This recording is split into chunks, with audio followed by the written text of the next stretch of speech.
Coming up, one of the SEC's biggest trolls has a very hot take about Alabama, and we'll get a preview of the LSU Tigers. It's all on the way next, right here on SEC Country Live.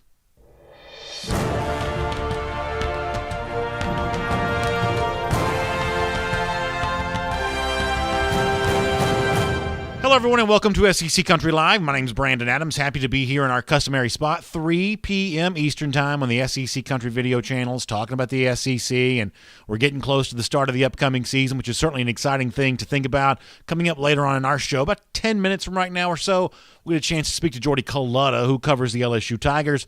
We'll find out what the Tigers have in store for the rest of the SEC West here in 2021. But before that, though, there's actually very big news involving another team in the SEC West, and it has led to a pretty significant hot take today, so that seems like a pretty good place for us to start. We'll go above the fold here for a moment. Now, let me begin with this. I want to give you a chance to hear from Texas A&M coach Jimbo Fisher. So he makes an appearance on a Houston radio station, and I guess the Houston guys kind of stumbled into some news here because in the interview with Texas A&M coach Jimbo Fisher, he lets it be known who his team's starting quarterback is going to be for at least the beginning of the season.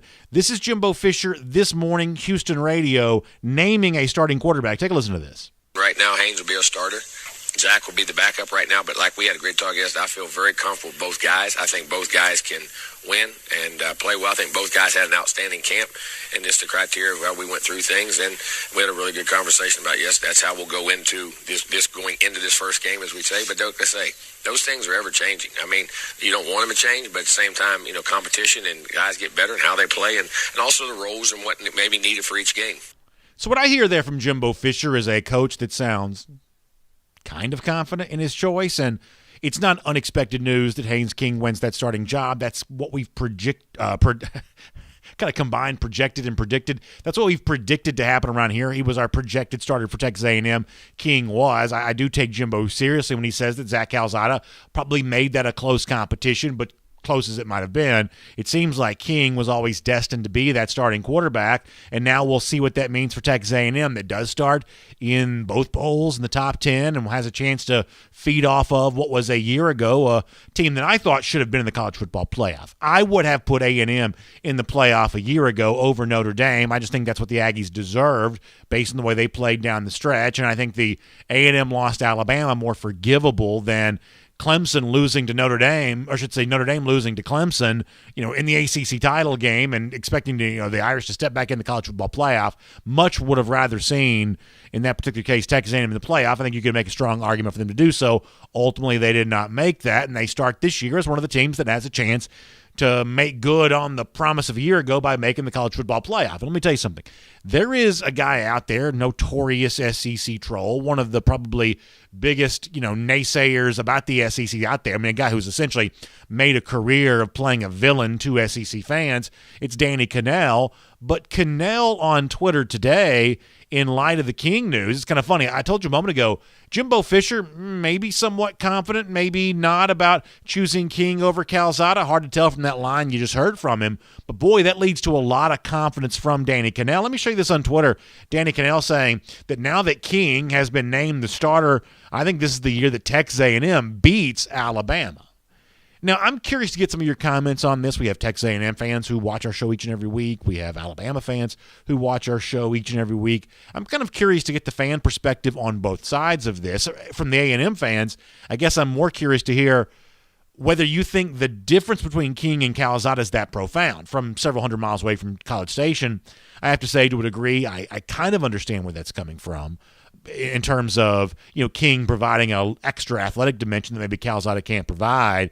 But ultimately, for me, Texas A&M kind of is what it is. And I spent my summer trying to talk myself into the notion of the prediction that KANELL just made, but ultimately I couldn't do it. I do believe that Texas A&M could go 11-1 this year, but if I had to make my prediction, and I have made this prediction, I don't have them beating Alabama, because even if King is the dynamic quarterback, I don't quite see the other dynamic pass game weapon for King to throw to.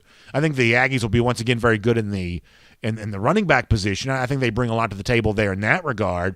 But this is a league where the SEC champion in 2020 with Alabama, in 2019 with LSU, and in 2018 with Alabama before that, This is a league where the dynamic passing game has been what's produced SEC champions in recent seasons. And obviously Jimbo Fisher is a tremendous coach when it comes to cultivating quarterbacks. He's put a number of quarterbacks into the first round of the NFL draft over the course of his coaching career. But as of yet, A&M has not found that top-tier offense yet, and I'm not quite so sure they're even wanting to all that much. It seems like they're pretty content to be good on the lines of scrimmage, play defense, run the football, and that seems to be what they want to do for right now. As I said before, I think they could go 11-1. I think they likely will go 11-1 and be a playoff contender as a non-SEC West champion, but can't have them beating Alabama just yet. However, I will also add this, though, and this is one of the things we'll take comments on throughout the show. Even if you don't like Danny KANELL, assuming for a moment you're not an Alabama fan, and assuming for a moment you're not a Texas A&M fan that has kind of a dog in this fight one way or another, I do think it's a good thing now that it is possible to pick someone other than Alabama to win the SEC West. I mean, when I picked Auburn to win the SEC West in 2017 on the show, most of you spent most of the summer mocking me for doing so. It turned out I was right. I picked LSU to win the SEC West in 2017 at a time when not many people were doing that. As it turns out, that was correct. But obviously, Alabama has been kind of the bull of the woods for a reason here, well established, and frankly, there's a degree to which college football almost gets too boring when that's the case. There are some people who complain about the college football playoff always having the same teams in it each and every year. That if Texas A&M could really rise up and make the Danny KANELL prediction look true, then college football, I think, is probably better because of it. The SEC, if we're going down the stretch this season with Alabama with a shot at making the college football playoff and Georgia with a shot at making the college football playoff, and then maybe another team like Texas A&M also building on its case after making a pretty significant case for itself a year ago, then I think that's actually a pretty good thing for the SEC to have that kind of intrigue that late in the season with multiple programs. This has become a very top-heavy sport, and the notion that a program like A&M is rising up to threaten Alabama's status, and if KANELL is right, maybe even topple them, I won't complain about that if that's indeed the way that it plays out. SEC Country Live here right now. As promised, Jordy Coletta coming up in just a few minutes. Before I get to Jordy, though, I want to do another kind of above-the-fold type story. Big thing to get to here today around college football, and that's the announcement on Tuesday that the Big Ten and the ACC and who to leave out, the Pac-12 are forming an alliance together to kind of do battle against the SEC. And you know, there are a lot of people who kind of think this is kind of a joke, and I guess in a roundabout way, I think these conferences aligning together could be a little bit of a problem eventually for the SEC. If nothing, at the very least, maybe a thorn in the side of the league.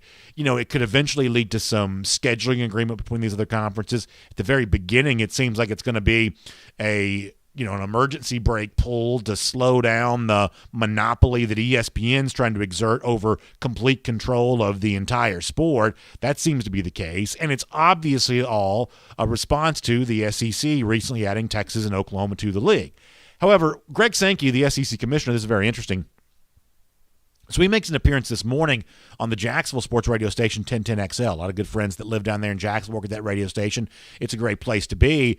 And Sankey, in the midst of this interview, makes it clear that a lot of people think this was Greg Sankey's attempt to take over college football, kind of a manifest destiny of grabbing for Texas and Oklahoma. But Sankey is adamant that this wasn't a part of his master plan. This was Texas and Oklahoma reaching out to the SEC, maybe at odds with the alliance's own description of all of this. Let me let you hear Greg Sankey on that point from 1010XL this morning.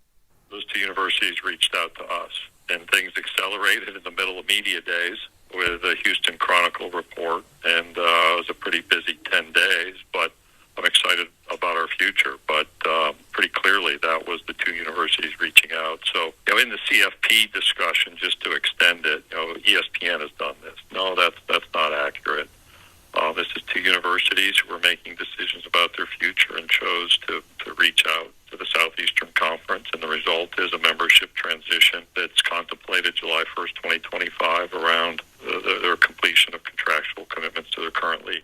So what Sankey's saying there at the end, he kind of deadpans it, but it's a pretty volatile response to some of what's been out there that somehow there's this conspiracy on the part of the ESPN to bring all of college football under its control, the SEC included, expanding the SEC by bringing in Texas and Oklahoma, undercutting Fox's contract with the Big 12. You'll remember Bob Bowlesby's accusations about that. This is Sankey's way of saying that's not true. Now, listen, some of this kind of stuff ends up being legalese and semantics, but that's Sankey arguing for his case. The other thing that I mentioned about the alliance agreement a moment ago was eventually it could include some aggressive non-conference scheduling on the part of the programs in these various conferences, and a lot of folks would be wondering what the SEC's response to all that might be. One of the things that Sankey also let it slip in this interview today, maybe not letting it slip, but maybe intentionally wanting it out there, is the SEC thinks about its own scheduling model moving forward in all of this. The one thing they're looking forward to doing is maybe seeing less of the same teams playing year after year after year and a lot more balance and rotation among the SEC schedule. This is kind of an interesting thing and maybe an early window into peering into what the 16-team version of the SEC might look like, whether it's 2025 or maybe a little bit sooner. Greg Sankey here on the future of SEC scheduling. The more we can move our teams through our campuses, both traveling to and receiving those visiting teams, that's the focus. Is that a specific set of games right now? No, we're going to look at the alternatives, and we're engaged actively in that work right now. But the challenge has been let's look at like the big picture and figure out how to meet that objective.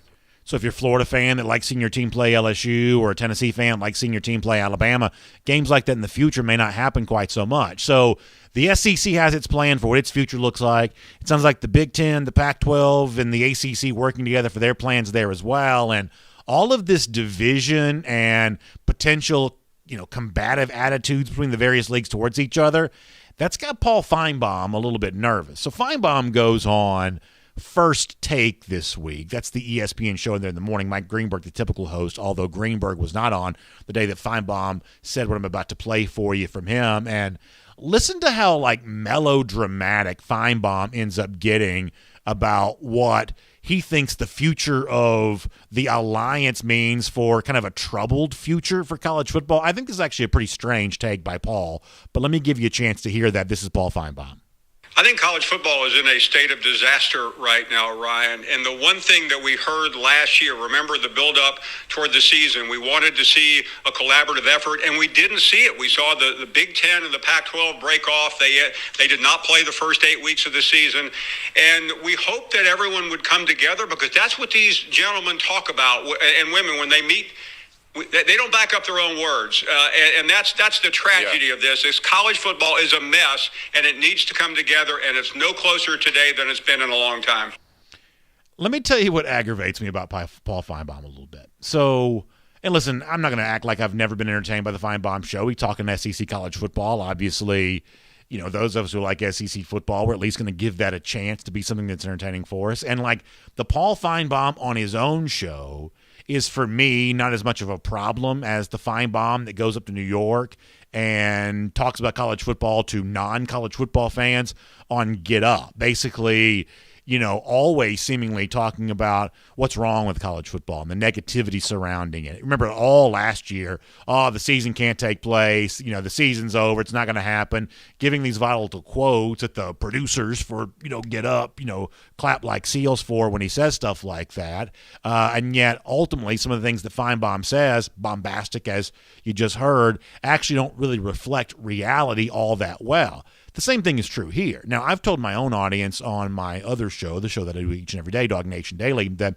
I think this alliance, the formation of a group to cooperate with each other between the Big Ten and the ACC and the Pac-12 might ultimately be a little bit of a problem for the SEC, right? I mean, the SEC adding Texas and Oklahoma clearly make more money for the league, but does the way in which these other leagues respond to that, does it reduce the SEC's power because suddenly anything the SEC might want, the other league's going to be obstinate against and basically fight against that happening? So, in a roundabout way, I'm kind of left to wonder, does the formation alliance end up being a problem for the SEC? But as far as it being some sort of problem, and as Paul Feinbaum says there, a quote-unquote mess for college football, No, I think that's overstating this all the way around. I don't think college football is a mess. I don't think that college football is in chaos. And frankly, if I was going to put my tinfoil hat on for a minute here and talk about potential conspiracies, even though Greg Sankey a moment ago said that the SEC was not, or I should say the ESPN was not pulling the strings behind the scenes to get Texas and Oklahoma into the SEC.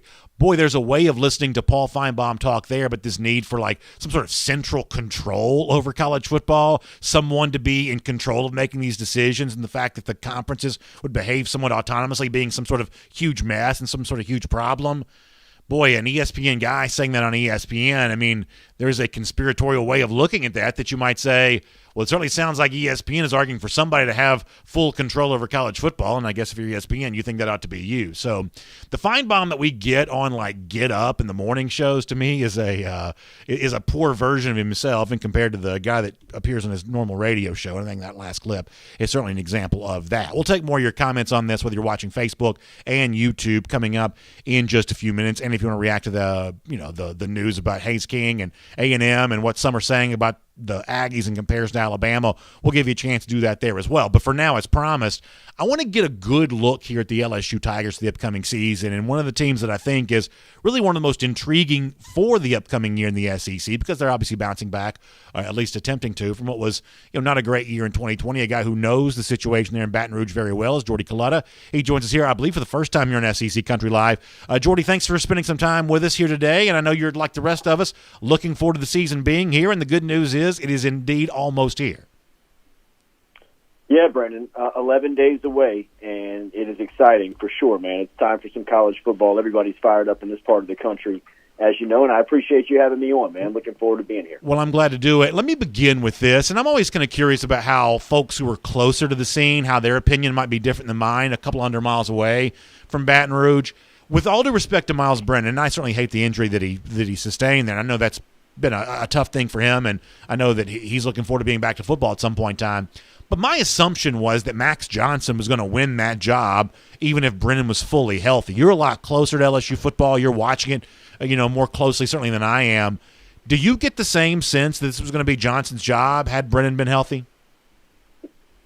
I really do. I think that Max Johnson really, when you think of when you look at LSU and you think what makes them the most dynamic and the toughest to defend, Max Johnson's skill set is the guy. I think Miles Brennan is a very gifted quarterback. He is an exceptional thrower of the football. I mean, the guy has got a live arm. He's got as good of arm as you'll find on Saturday.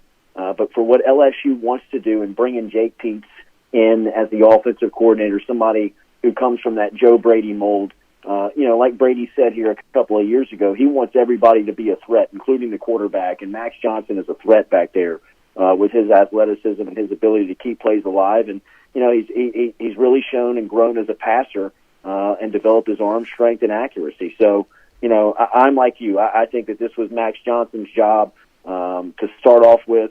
I think that he's been QB1 down here in Baton Rouge, and, it is a very unfortunate injury to Miles Brennan. But it's more of a hit on the depth than it is on the starting 11. Yeah, I think that's really interesting. You mentioned the name of Joe Brady, and the sense that I get is, even though Joe Burrow is maybe the best single-season quarterback I've ever seen in my lifetime, that the absence of Joe Brady as the play caller from that 2019 team, that's an absence that was certainly felt at LSU a year ago, and I guess kind of hangs over the program a little bit right now there as well. How well set up do you think a guy like Jake Peetz is to, scoring 50 points a game is not easy for anybody to do, what Brady did back then. But how much can some of what Brady provided that program from a play-calling standpoint or just a passing game coordinating standpoint, how much can that be, replicated by what a guy like Jake Peetz is going to try to do this year? Oh, I think it's what LSU wants. Now, I'm with you. They can't replicate the numbers. They won't be able to replicate the efficiency just because you don't have Joe Burrow.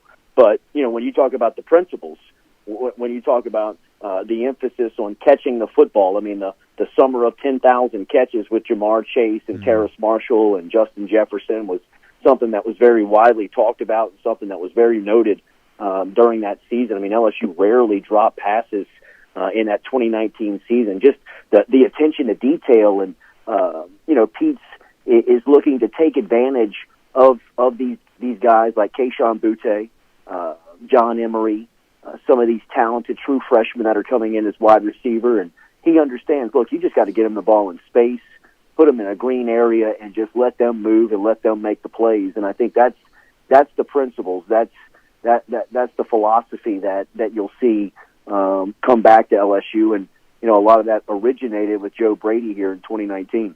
I want to ask you a big picture question to close things out in a moment. Before that, it seems like the Derek Stingley we saw a year ago was not maybe quite the same player we saw really become a very dynamic part of that LSU defense in 2019. I mean, Stingley's on the short list of best players in this league. No one disputes that. But how good do you think he has a chance to be here in 2021? Obviously, a new defensive scheme. Maybe he benefits from that. But what do you think the limit is, the sky, in terms of Stingley's outlook for this upcoming season? Oh, I think this is the year that Derek Stingley has been talking about his entire life. When you talk about his third season in college football, we've known that Stingley has been a high-end prospect down in this part of the country for a while. He was a starter on his varsity high school team as an eighth grader. He was making plays routinely as a freshman. By his sophomore season, he was a household name in the city, and by his senior year, he was the number one recruit in the country. So, I think everybody anticipates Derek in watching him. Last season was the outlier. That was the season that just kind of doesn't make sense when you stack them all up next to one another.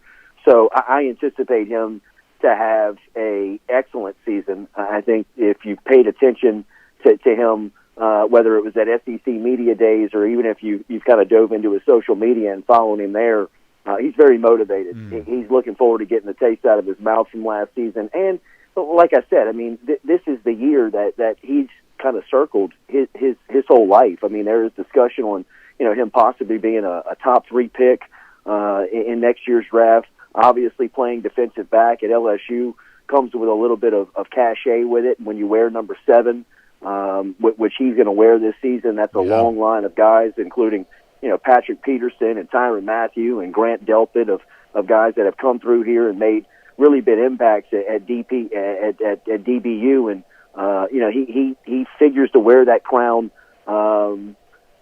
very, very heavy. I mean, he holds that responsibility very high. So, I think that him, along with Eli Ricks on the other side, are going to be a nightmare scenario for offensive coordinators, just because of how dominant those guys can be when they play one-on-one. As you said, we're used to seeing that kind of defensive back play from LSU for sure. The last thing for you, it seems like Alabama has a lot to replace. There are at least some questions about Bama, as much as you can have.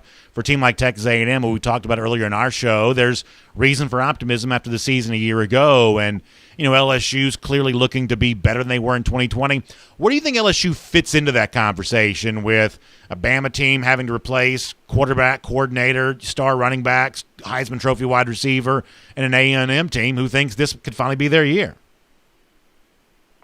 Yeah, look, I think that when you look at the league overall, that there is obvious a transition in some of the underliers of Alabama. I think LSU has always been there as kind of the team that has been figured to be right there alongside Alabama as far as talent goes. But now with what Jimbo has done from a recruiting standpoint in College Station has really brought up a lot of attention to Texas A&M. I look at Alabama and see them just reloading again. I think with the way that they've recruited and just with the way that they're able to plug and play guys year in, year out, it's almost a waste of time to consider them in a rebuild type scenario, just because of how high they recruit and how elite they are, in December and February in the living room.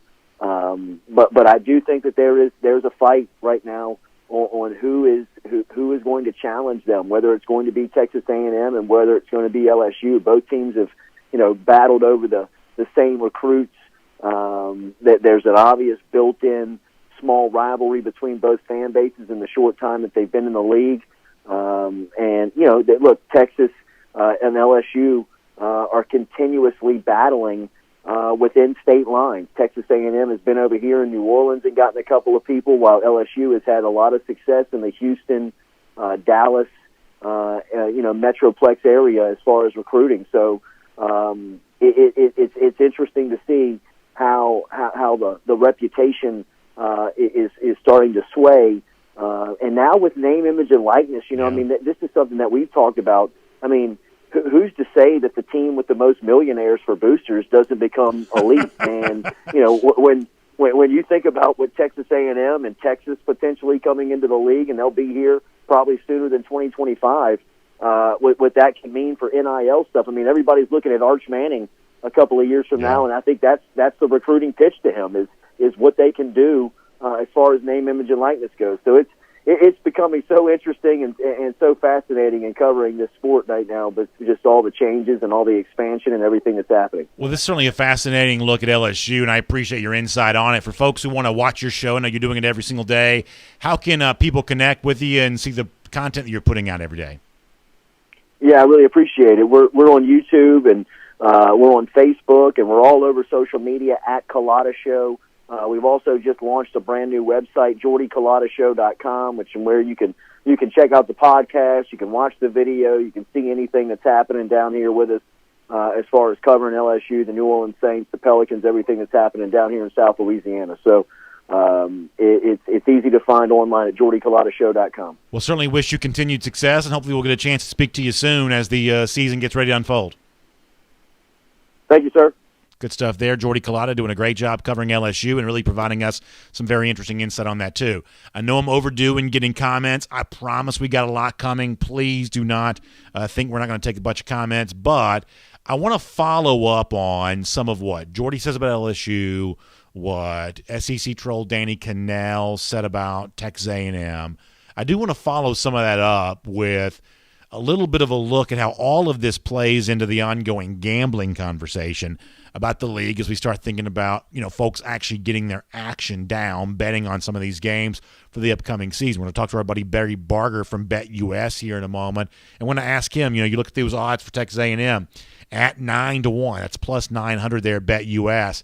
How that factors into all of this. And you just heard Jordy make a pretty compelling case there for LSU. Think about them at 15-1 right now to win the SEC, by the way. They're at BetUS. Those are the odds that you can go and find right now when you go to BetUS.com. And there's a big first deposit bonus in store for you there as well when you do that. So for more on that, let's say hello to our buddy Barry Barger from BetUS. Barry, I know that there at BetUS there's all kinds of odds on all the other sports that's going on too, and that's always really fun. But I'm sure you can sense when you speak to us, when you kind of feel the vibe from our audience, the excitement about the football season being here. It's really reaching a fever pitch because very, very soon we're going to have these games for real in addition to the preseason football and stuff that's already going on. And I am sure you're very much just like us on all of that.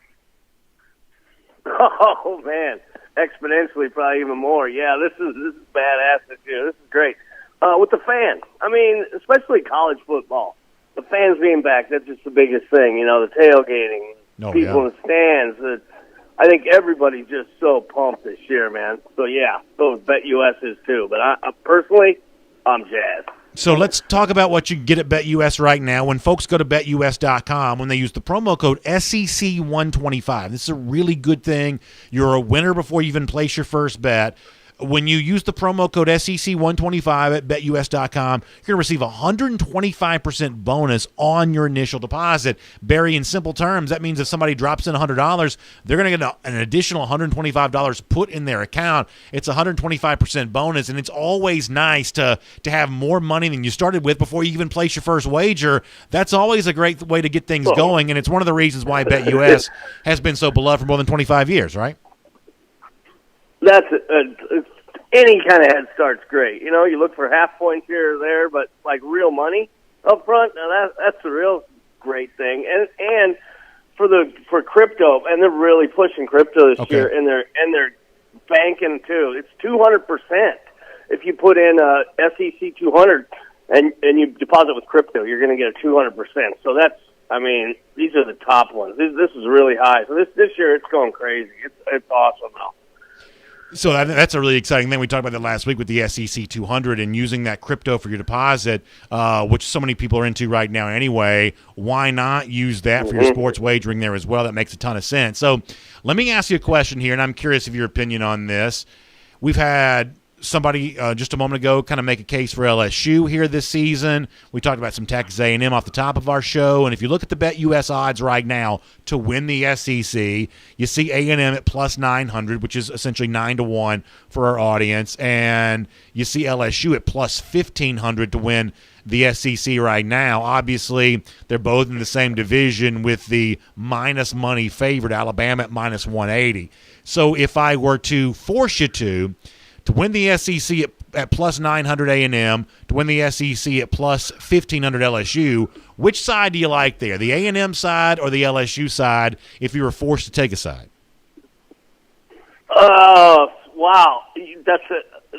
I like the both. Neither one's really bad, especially with those kind of odds. Yeah. I would probably have to go with the Aggies. I mean, they've really got one of the most talented squads. I just think that when you're getting close to 10-1 on them, yeah. I mean, and here's the thing with Alabama, with them, losing 7 starters on offense, and what was it, 3 out of the top 5 Heisman voting? Right. Yeah. No. Yeah. You're right. Yeah. Top vote getters. They lost too. So this year I'm looking for those little nuggets where I can get a bet in on stuff that I can take advantage of that. Like I've talked about Georgia a couple times on your show, which is still one of my favorite ones. But LSU's one that's probably the most underrated kind of. I mean, like 15-1 is kind of ridiculous on them. So, but A&M's they're the better squad. That's just a given. And LSU, with their program, they're going to bounce back and have a decent year. It's just I don't think they've got the talent to quite make the playoffs this year. To tell you the truth. It's one of those things. But yeah, go Cloud. It's one of those things, Barry, where if you like LSU as a chance to beat Alabama, or if you think A&M has a chance to beat Alabama, really either side, it's not like you're going to get plus 900 money line on A&M to beat Alabama. So Exactly. If you think they can win that game, then why not get the better odds for them to win the entire SEC? Because the toughest moment in that slate is obviously head-to-head versus Alabama, so why not go for the bigger odds if you think they can get it done against the Crimson Tide?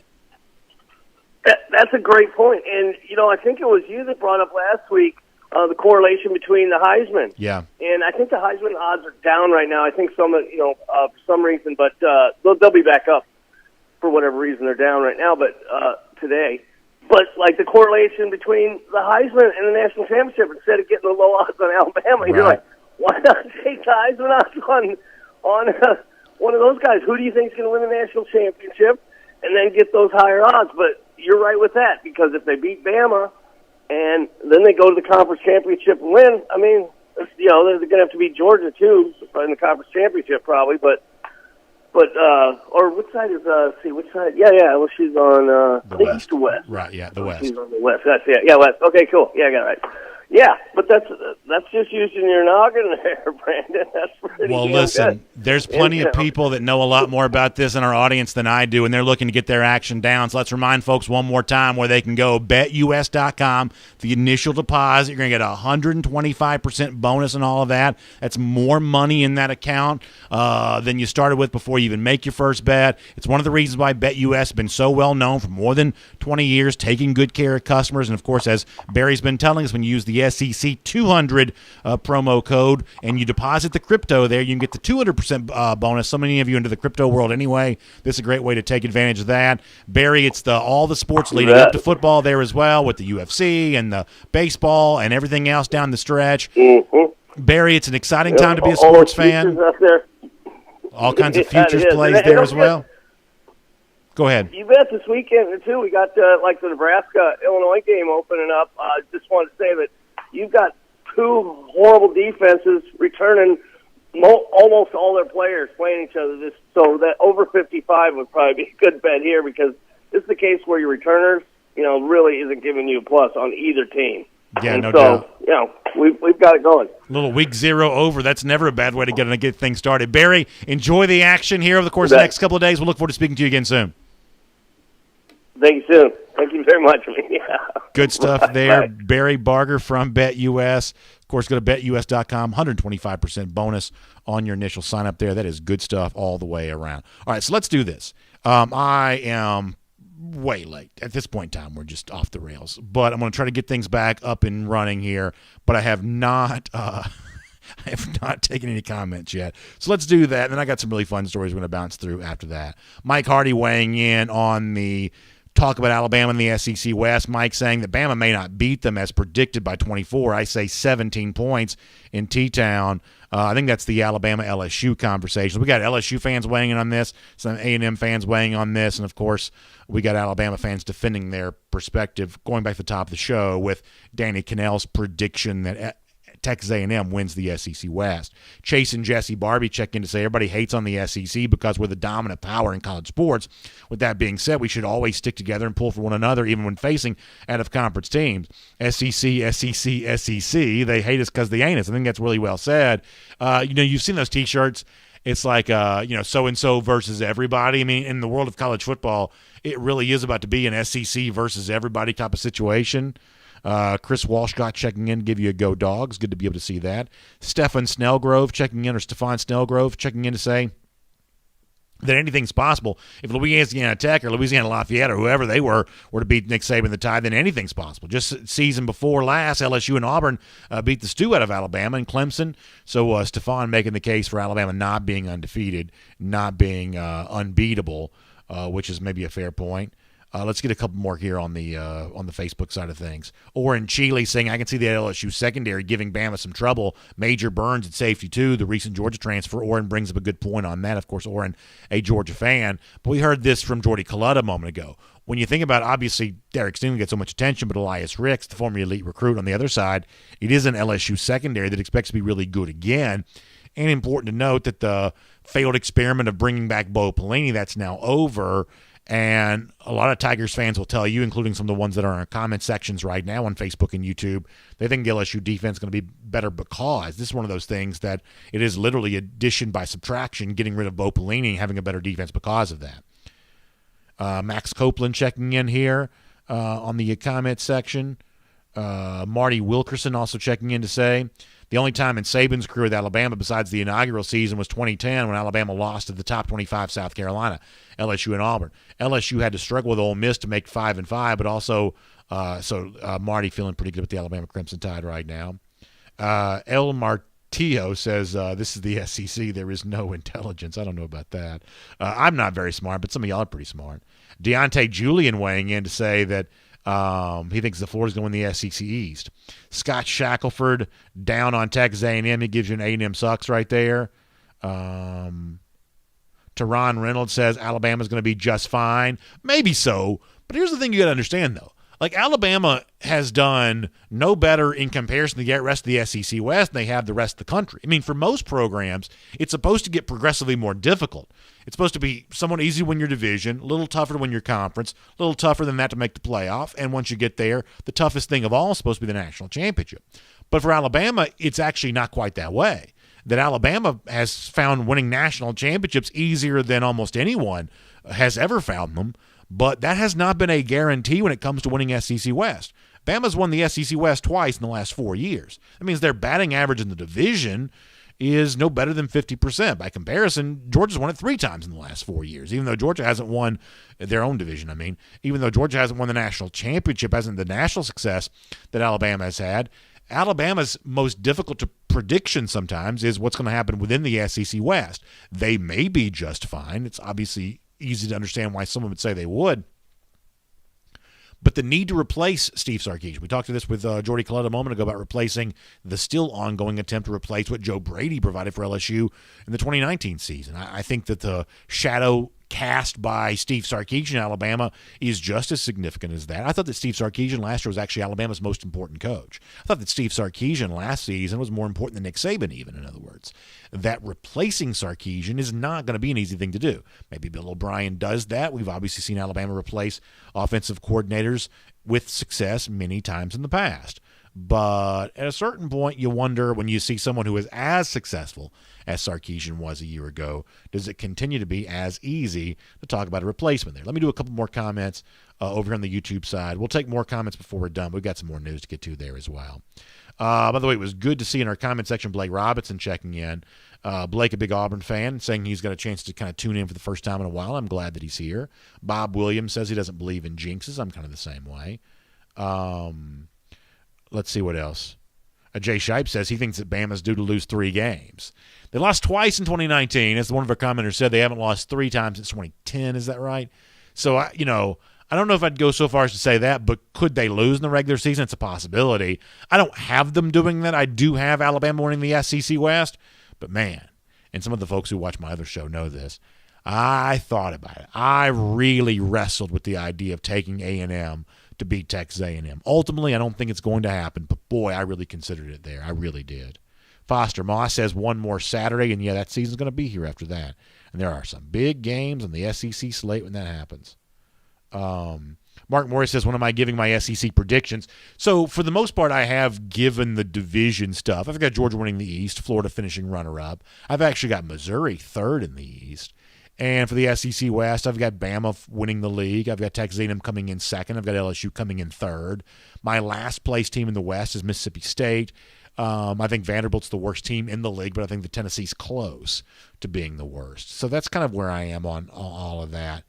And listen, as far as the actual league championship between Alabama and Georgia, we got some time to still talk about that. But, the last time those two teams played an SEC championship game, it was a knockdown, drag out down to the wire, and no reason to believe that wouldn't be true once again. Brent Hickman says he saw A&M named its starting quarterback. He says, I've never heard of him. Probably not a good sign as a semi-casual fan. Yeah, I mean, King, I believe, is a guy that you're actually going to know a lot more about by the end of the season. I personally believe, and I know we have a lot of A&M fans watching, they may say something different, but I personally believe that the projection for King, the most likely outcome of his Texas A&M career, I think he's going to be a better quarterback than Kellen Mond was. If I had to guess, that's kind of what I'm thinking. You can't guarantee that, of course. But I think King's going to actually end up being a pretty good quarterback. He's very athletic. He's playing for a coach that's been good at getting things out of his quarterback. So my guess is that you know a lot about Hayes King by the end of this season. All right, more comments before we're done, I promise. Let's bounce through a few pieces of news before we get there. Let's start with this. So you'll remember that Jackson State head coach, and of course the greatest defensive back arguably of all time, Deion Sanders, at his SWAC media days, is it the SWAC or the MEAC? I think it's the SWAC. The SWAC media days was mad because a reporter called him Deion and not Coach Prime or Coach Sanders, something like that, and saying that y'all wouldn't call Nick Saban all of that you would call him Coach Saban and you wouldn't call him by his name. Well, ironically, you'll remember this being a big deal at the time. Apparently, Saban and Sanders are about to be kind of in the same commercials with each other. A longtime Alabama reporter showing this on Twitter. Let's show the folks here the Aflac picture of Coach Prime and Coach Saban side by side with the Aflac duck in the middle. Charlie Potter, who covers Alabama for 24/7, reports that the first spot ready for prime time is going to debut August 28th during the Hawaii-UCLA game. Boy, throw the records at the window when the Rainbow Warriors and the Bruins get together. But nonetheless, Coach Prime and Saban together. And it's just kind of ironic to me that these two guys in the same commercial spot, even though they were somewhat linked with each other during the season, when Prime referenced Saban when he was not happy being called Deion. Now, for what it's worth, Nick Saban was eventually asked about if he wanted to be called coach, he was okay being called something else. And this is the answer that Saban gave. If you've forgotten this hullabaloo from earlier in the summer, this is Nick Saban on being called Coach Saban or Nick or anything else. Take a listen to this. There's been some talk in the college football world about how we should address head coaches. What is your preference? How would you like to be addressed? Look, I respond to just about anything, and I've been called just about everything.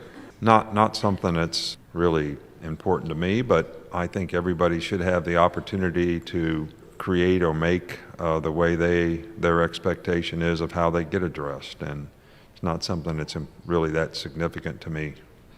The truth is, I had the Deion Sanders audio and I couldn't find it for the show, so that's actually the better audio all the way around. But I think the point that Saban brings up there at the end is probably a pretty good one. That, if you're Deion and you haven't been a coach very long, easy to understand why you'd want someone to call you coach, because you're trying to establish those credentials, right? I mean, everybody knows Deion is a Hall of Fame player, one of the greatest of all time, one of the most electrifying athletes of all time. I grew up in Atlanta with him playing for both the Falcons and the Braves. I'm a big Deion fan.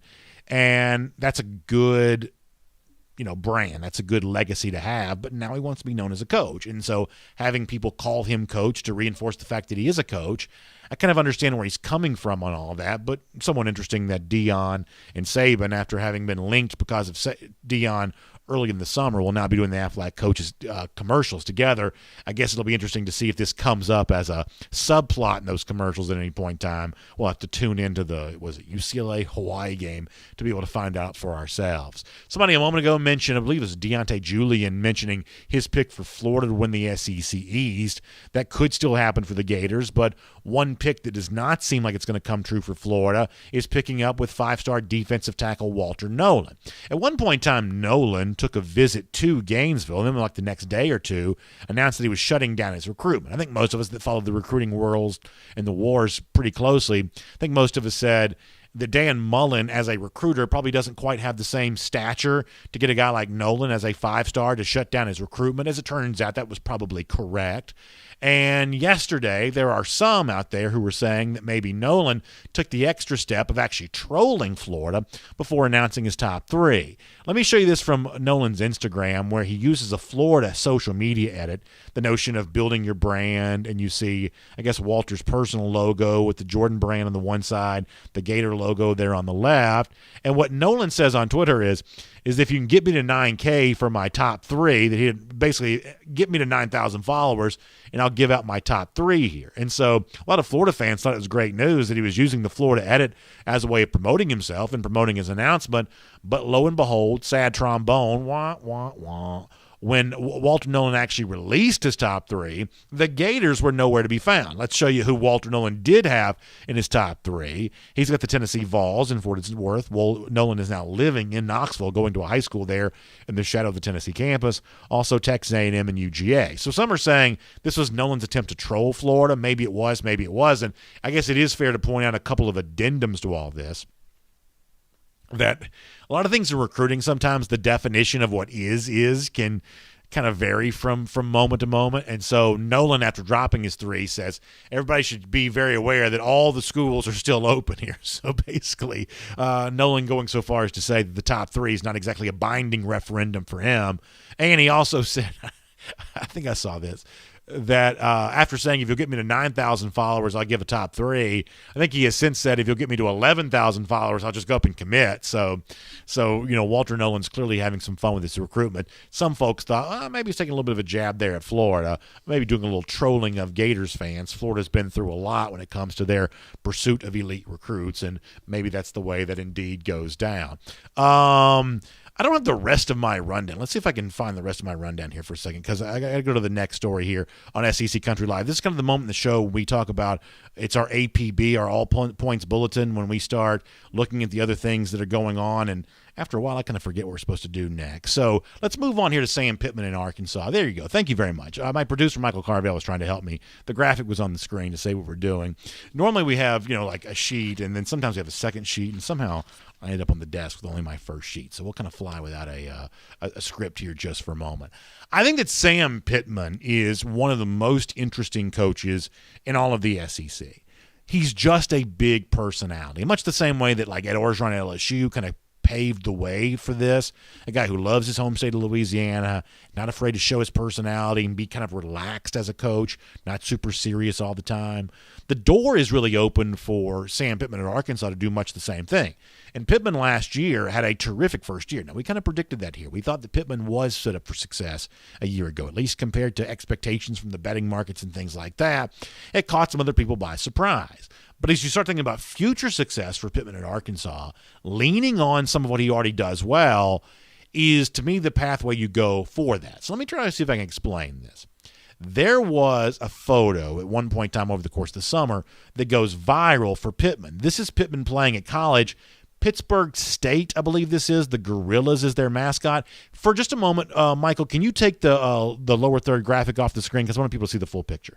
So here is the photo that's very interesting. So you got Pittman sitting on the back of the bench. Below him, you've got the Igloo cooler.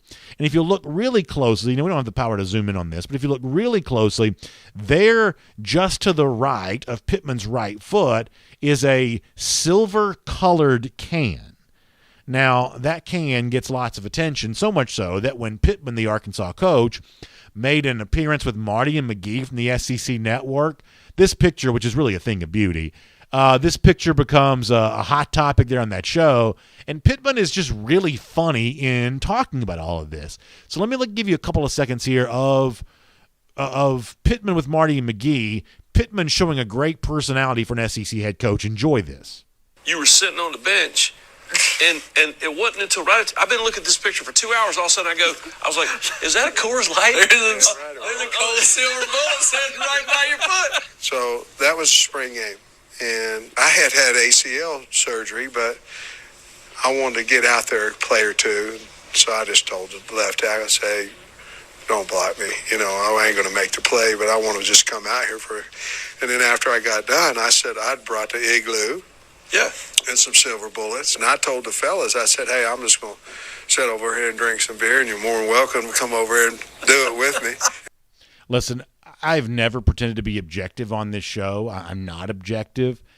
I love Sam Pittman. I love everything about Sam Pittman. I'm not an Arkansas fan by nature. I just like Pittman. I think he's so much fun and so entertaining. And that picture, for those of you watching a video, is such a great look at kind of what he's like as a player. Just drinking a beer. I think it's a spring game. Just drinking a beer. They're on the sideline of the spring game, sharing with anybody who wanted some. I think it's really funny. And, I think you got to be really careful right now. If you've got one of these coaches in the SEC who's super serious and super buttoned up and who acts like his coaching decisions are out there curing diseases, a guy who takes himself too seriously, man, I think you got to be really careful right now. I really do. I think you got to be really careful that guy doesn't get overtaken by some of these other coaches who are more comfortable in their own skin, who are a little bit more natural. Pittman's got an extra pound or two here. Pittman, they had the thing today on social media where, he fired back at some fan about Barry Odom not taking the Texas D.C. job and basically saying he stayed here at Arkansas for less. Like, Pittman's just a dude, right? He's just a guy. And, he doesn't act like he's on some pedestal. He's not somebody who was, he's not going to be a runway model for anybody. He's just a guy, right? You can see yourself hanging out with him, talking football with him, talking about life. He just comes across as just kind of a sharp guy. And to me, in a day and age in which a lot of football coaches have just gotten too serious, I just think that works for Pittman, man. That's funny stuff. Good job by Marty and McGee kind of getting that out of him, of course. But pretty funny stuff and entertaining stuff from Pittman all the way around. All right, so that's our All Points Bulletin here on SEC Country Live. We'll also do a funny SEC LOL in just a moment before we wrap things up. I know we're running a little bit late here, but I do want to get a few more comments because I have not taken enough comments in today's show. So we'll do that quick, and we'll go off the air a little later than normal, but pretty good stuff all the way around. G. Greg's Bama boy, of course, Alabama fan, going back and forth with an Auburn guy here, our buddy Blake Robinson, saying it's one of the big blunders of the Nick Saban coaching career, right? One of the few that you can kind of point to, but G. Grace points it out. Having those linemen on the field for that kick six, I'm here in my studio the other day. A kick six game actually came on the SEC Network, so I'm sitting here and I'm watching it from our studio as I was kind of doing something else because, like, these games come on. It's like they're such a part of your life, right? Such a part of your history as a person, right? I mean, it's college football history, but you experienced it. It's part of your own personal history, and so I rewatch that thing every time it's on, and it is still one of those. I mean, I think we'll all be old and gray, and we'll be talking about that. It's just one of those things we'll kind of always live with there forever. Jerome from Birmingham says, don't believe Danny's foolishness. Is that Danny KANELL? Yeah, so Jerome, okay, I see what Jerome's saying. He said, Danny KANELL foolishness on the idea of A&M winning the SEC West. Jerome, for what it's worth, I do have Bama winning the West. But here's what I'm going to tell you. I believe this very, very truthfully, wholeheartedly, that if you're an Alabama fan, no matter how much longer Nick Saban stays around, you better pay attention to Texas A&M. I think they're building something. What it reminds me of is, we got LSU fans who watch the show. I remember prior to the 2018 season when Ed Orgeron went to SEC Media Days, and the previous year LSU had lost Alabama 10-0. It was a game in which LSU could do nothing offensively. But at SEC Media Days that July, I remember hearing Ed Orgeron saying that he felt like his team was closing the gap with Alabama. And a lot of folks kind of laughed at it. The truth is, I probably laughed at it. And 2 years later, not only they closed the gap against Alabama, they'd beaten them. Didn't happen in 2018. Didn't happen the following year after the prediction by Ed Orgeron, but it happened eventually.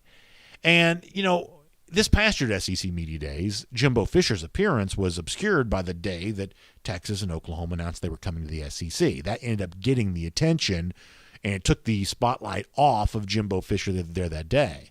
But some of the stuff that you heard from Fisher there that day was pretty confident talk. I mean, he didn't shy away from the idea that they're using Alabama as a measuring stick. And it reminded me so much of what Orgeron had said in 2018. And the point that I'm getting to here is that I don't believe A&M wins the SEC West this year. It obviously could happen, but it's not my prediction to happen. But do I think that Jimbo Fisher will win an SEC West while Nick Saban is still coaching in Alabama sooner rather than later? Probably. Yeah, I do. I think A&M's on the rise, and I think that A&M will eventually force Alabama, and Alabama fans in particular, to pay it some attention. May not happen in 2021, but it's going to happen sooner rather than later.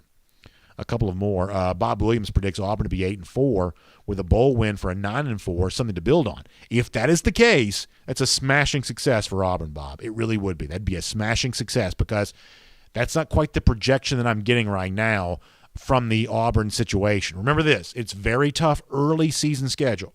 Road game LSU, road game Penn State, hosting Georgia early October. That's 3 really tough games in the early stages for Auburn. A lot of the rest, and Auburn plays a tough schedule every single year. They're commonly mentioned amongst the 5 toughest schedules in the country every single season. This year's going to be no different. But for Brian Harsin in his first year, he needs wins where he can get them. He's got those really, really tough games early in the year. But I love nothing better than a good, bold prediction. And that 8-4, 9-4 pick for you from Auburn certainly stands as an example of that. That's very interesting commentary. Let's go back to Facebook for a moment. We'll get a couple over here, and then I'm going to let my producer, Michael, go home. So good stuff all the way around. Junior Baker, who obviously follows this stuff really closely, saying that name, image, likeness is building Texas A&M. Yeah, it's a big fan base. Got a bunch of rich people. If there's a program that can utilize name, image, likeness, a school like Texas A&M would maybe be able to do it. Junior also wonders who makes the college football playoff. Obviously, it's getting late in the game for me not to have made mine yet. I have not made my official prediction yet. I'd be curious to hear yours, Junior. Boy, that's interesting. Give me a week. I guess we need to do this, but I don't want to do it off the cuff right now. Let me take a week, and I'll make my official prediction next week on this show before the season begins. Adam Underwood. We had a moment ago, Bob over on YouTube said he had Auburn going 8-4. Adam Underwood comes back and says he's got Auburn going 4-8. So if you wonder how the comment section is going today, there you go. Adam Underwood firing back with the 4-8 on top of the 8-4 there a moment ago.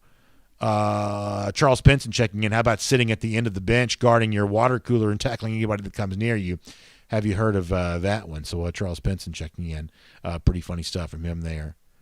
Antonio Douglas says, we talked about kick six a moment ago, that the kick six blunder was kicking in the first place. Let AJ McCarron Hail Mary said it now. It is just an uncharacteristic. It's funny how Nick Saban weathered all that, right? Because 2013 is really not that long ago. But Nick Saban had some real doubters in 2013. Not only for like the blunder at the end of the kick six, but there was also this Gus Bus offense and Hugh Freeze at Ole Miss, and I guess even, I don't know, Kevin Sumlin at Texas A&M is the other name that's kind of here. And there were a lot of folks who thought, go back and rewind the tapes. There were a lot of folks who thought the game was just getting ready to pass Nick Saban by. He got now coached by Gus Malzahn. He made an awful blunder at the end of the biggest game. Auburn goes to play for a national championship, and Nick Saban weirdly just sort of felt old. Like Saban feels younger now than he did to a lot of people in 2013. But you bring in Lane Kiffin, you transform the Alabama program, and Alabama goes on this run of dominance. it's just really interesting to think how not all that long ago it was that Saban was well cemented at Alabama, a guy who had won national championships, but not viewed as a bulletproof coach. Saban got decent criticism, fairly frequent criticism around that 2013 era because of what other programs were doing and what Saban, at least for that year at Alabama, didn't do. And the response to it was swift, and obviously the results obviously leave Saban as arguably the greatest of all time. Let's see what else. Anything else before we go? Steve Hohen says, don't get your hopes too high. I don't know if that's related to A&M or what, but good to see Steve checking in the comment section. Cody Taylor on the subject of Walter Nolan and Big Bear, their recruitment. Yeah, right now, the other 5-star defensive tackle we talk about a lot, Big Bear Alexander, is, for now, a Texas A&M commit at least.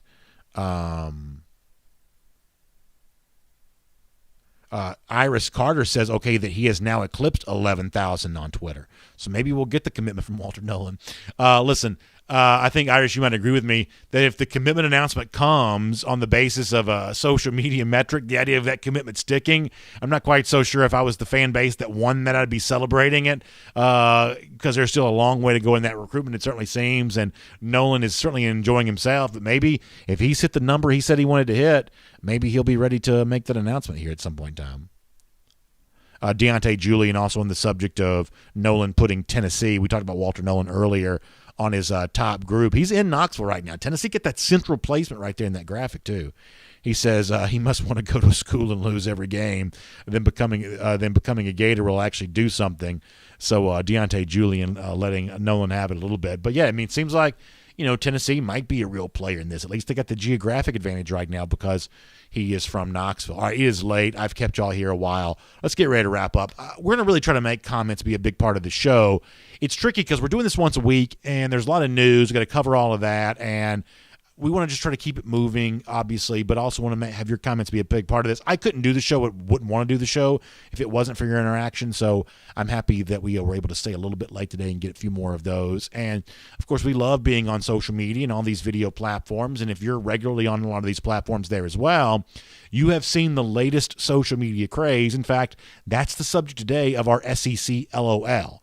Are you familiar with the crate challenge? If you're not, let me show you a little bit of an example of what the crate challenge looks like. It's the milk crates. You try to walk up them. This is very hard to do. And eventually, when you are walking up these crates, eventually the balance just gets to you, right? And eventually, yep, that's what you do. Boom, you fall. And that's like an old school ECW bump right there. That's like the kind of thing you might see on AEW. Not that soft stuff they're doing on WWE, but like the real hardcore stuff on like AEW or something like that. That's kind of what that looks like there with the falling on the crate. It's a huge social media thing. Everybody's, kind of, paying attention to this now. Even, talk about elite recruits, Christian Miller, one of the top guys in the class of 2022, he had a great line the other day. I think this is so funny. Miller says, all athletes, I repeat, all athletes, stay away from them crates, please. And that, my friends, is good advice. Funny for us to watch, but if you're an athlete with a future, you don't want your ankle, your knee, your back, anything that you're going to depend on for your family's inheritance, you don't want that to be put at risk by those milk crates there. By the way, one of our other producers, Connor Riley, brought up a pretty good point. Where are they getting all these milk crates from? Like, I haven't seen a milk crate in 25 years, and suddenly people got these things stacked to the sky. I'm not even sure where they're even coming from, but it's fun stuff all the way around. Here's what else is fun. Being here on SEC Country Live each and every week. We'll see you back here Wednesday, 3 p.m. Facebook, YouTube, all kinds of fun platforms. We will talk to you then. Thanks for being here, everybody.